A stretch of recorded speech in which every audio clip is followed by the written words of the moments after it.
తెలంగాణలో ఎండలు మండిపోతున్నాయి. ఓవైపు మాడు పగిలే ఎండ, వడగాల్పులు, మరోవైపు చెమటలు కారేలా ఉక్కపోత. దీంతో ప్రజలు తీవ్ర ఇబ్బందులు పడుతున్నారు. సాధారణం కంటే 2 నుంచి 3 డిగ్రీల సెల్సియస్ అధికంగా నమోదవుతున్నాయి.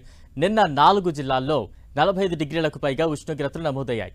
అత్యధికంగా కరీంనగర్ జిల్లా జమ్మికుంటలో 45.4, నల్గొండ జిల్లా మాడుగులపల్లిలో 45.3, ములుగు జిల్లా మల్లూరులో 45.2 డిగ్రీల సెల్సియస్ చొప్పున గరిష్ట ఉష్ణోగ్రతలు నమోదయ్యాయి. రానున్న 3 రోజులు గరిష్ట ఉష్ణోగ్రతలు నమోదవుతాయని వాతావరణ శాఖ తెలిపింది. తెలంగాణలో భానుడు తన ప్రతాపాన్ని చూపిస్తున్నాడు. దీంతో పలు జిల్లాలకు ఆరెంజ్ అలర్ట్ జారీ చేసింది వాతావరణ శాఖ. నాగర్ కర్నూల్, వనపర్తి, నారాయణపేట, జోగులాంబ గద్వాల, ఖమ్మం, భద్రాద్రి కొత్తగూడెం, నల్గొండ, సూర్యాపేట, మహబూబ్ నగర్ జిల్లాలకు ఈ నెల 30 వరకు ఆరెంజ్ అలర్ట్ జారీ చేసింది.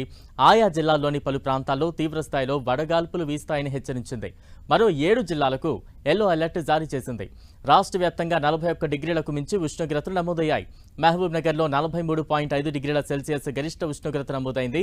మహబూబ్ నగర్లో సాధారణం కంటే 3.3 డిగ్రీల సెల్సియస్, ఖమ్మంలో 3.2 డిగ్రీల సెల్సియస్ అధికంగా నమోదైంది.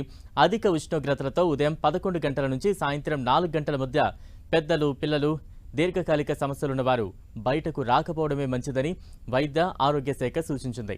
నిన్న సూర్యాపేట జిల్లాలో వడదెబ్బకు 1 మృతి చెందారు. తెలంగాణలో ఇవాళ పలు జిల్లాలకు వడగాల్పుల అలర్ట్ జారీ చేసింది వాతావరణ శాఖ. నేడు వడగాల్పులు ఎక్కువగా ఉండే అవకాశం ఉందని హెచ్చరించింది.